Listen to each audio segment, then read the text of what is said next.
Moving on to another poll-bound state, as the nomination process ends in Rajasthan today, Chief Minister Ashok Gehlot has also filed his nomination from Sardarpura.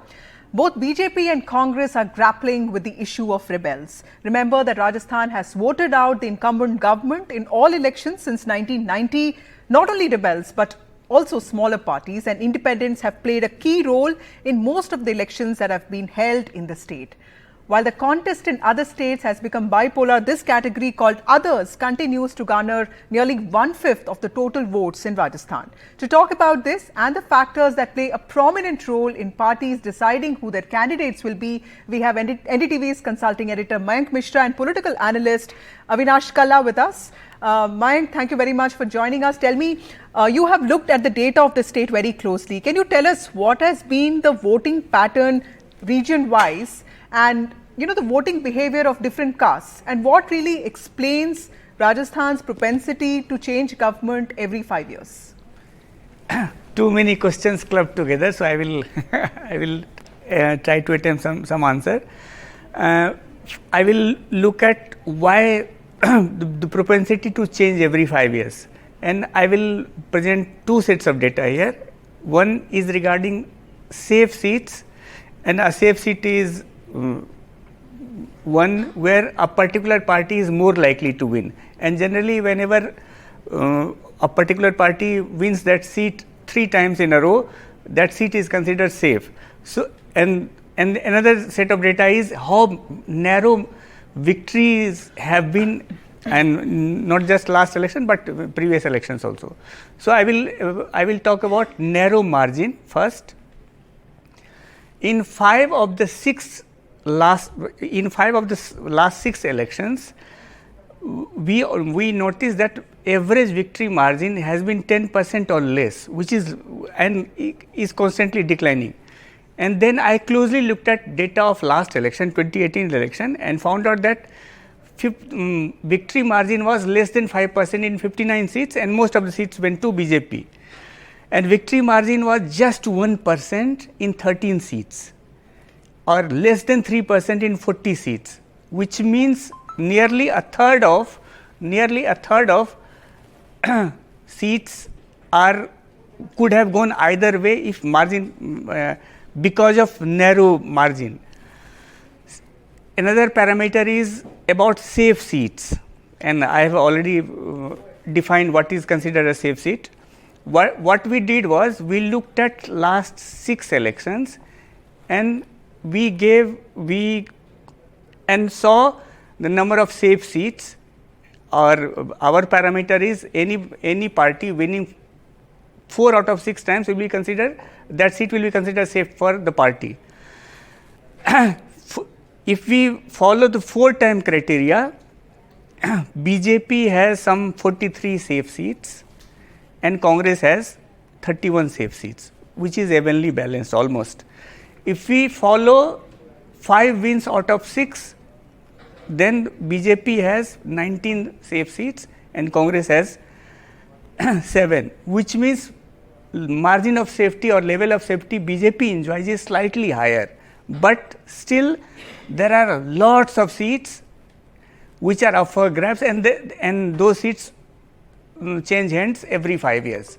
So these are the two sets of data which shows why there is state is up for grabs every 5 years. Thank you, Mayank. Mr. Kalla, that's a very interesting observation and finding by Mr. Mishra. He says that victory margins in the state have been on a state of decline since many years. So do you think this has been a major part of the thinking, when these political parties decide on candidate selection? It certainly is, Vasudha. And if you look at it the last time around, the difference of total vote share between the two parties was just 0.5%. Or if I'm precise, it was 1.56 lakh votes that separated.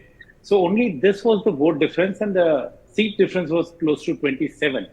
And I'll just add to it, like Mr. Mishra said about the percentage point. In a layman's term, last election, 9 seats were had a victory or defeat margin under 1,000 votes. So the narrowest win was 154 votes in Assam that BJP won. And seats which were decided under 5,000 votes, were close to 29. So roughly 38 seats. We have 200 seats. So 20% of the seats were like that close that decided under 5,000 votes. So this is a big number and it keeps happening consistently. And when he talked about safe seats and unsafe seats, he spoke in terms of percentage points. If I'm looking at the numbers, there are 53 seats that the Congress has not won in the last 3 elections. And the number for BJP for same number of seats is 19. So this is how closely packed we are. So if you were to look at it, all the facts and data, Congress effectively fights itself on close to 150 seats because 53 they don't stand a chance. They are not their safe seats. And similarly, BJP contests on 180 seats. So these margins are small and many a times these seats are small. Like look at one seat called Pokhran. It's a very tight battle. It's a caste divided seat with a communal hill to it in Western Rajasthan. Last time around decided only on 800 votes. Then you go to Shekhawati, another seat which has consistently been decided under less than 2,000, 3,000 votes is Fatehpur. So there are these seats and the same candidates come there.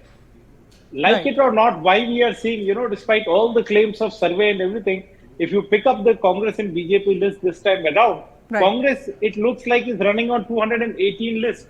BJP has made a little more changes, but by and large, 2/3 of the list looks the same for them as well. Right, sir.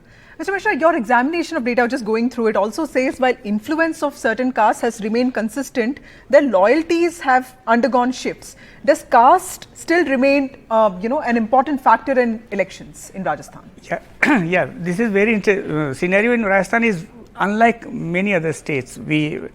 In most of the states, loyalty of certain castes are almost fixed, and it stays fixed for many elections. In Rajasthan, it keeps changing almost every election. For instance, if Jats are on the one side, Rajputs will invariably be on the other side. Similarly, if Gujjars are on one side, Meenas will be on the other side. And there are many clusters which change their loyalty every 5 years depending on the candidate, depending on the promises made by parties. So the number of floating voter is very high in Rajasthan, and they can be influenced by promises, by candidate, by chief ministerial candidates stature and all. And this is very unique to Rajasthan. This is what I have observed. Mr. Kalla, what do you have to respond to that? And in the same context, tell us also what do you think is the significance of smaller parties like, say, Mr. Beniwal's party or BSP or Aam Aadmi Party in Rajasthan? I'll tell you. I'll come with 2 points, one after the other. Like what Mishra ji said, that how caste play a difference.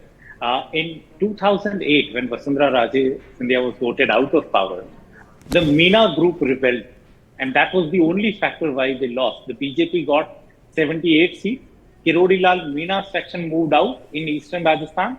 He contested 21 seats independently, 18 won, and that was the difference. If you add 18 to 76, you become to 78, you become 96, and the Congress tally was 95. So that is where the BJP lost. Come the next last election also, Vasudha Raje's government, there was an encounter of Anand Pal Singh, and the Rajputs went against the government, and there you got the result. Similarly, Gujars and Meena came together for the first time, and we saw what we saw, a landslide in eastern Rajasthan. So our castes are very gullible, and it depends on how you engineer them. And consistently in the last 3 assembly, one caste that has dominated the seats in assembly has been Jat. So 30, 33, and 34 is the consecutive numbers for the last 3 elections that they have won in the assembly. So that defines the caste. Now coming on to the smaller party matrix, close to 10 to 15% vote share is reserved in Rajasthan for these small players or independents. And these are personality cults. Like Kirodilal Meena was a cult in eastern Rajasthan in 2008. Hanuman Beniwal floated a party last time. He contested 58 seats, won 3, came second in 2, and was in third in 23 seats. But he costed 17 seats to the BJP and 6 to the Congress. So that was his influence. Similarly, BJP is important in 8 seats. We have even the faction of CPIM that has an influence in 4 to 5 seats. Right. So they are always important. As you said about AAP will be tested in Rajasthan this time around. Right. There are 2 districts which are close to Punjab. Hanumangarh and Ganganagar, that is where they go. And another one reason for how caste moves, RLP is predominantly led by Hanuman Beniwal, who is the most followed Jat leader in the state at the moment.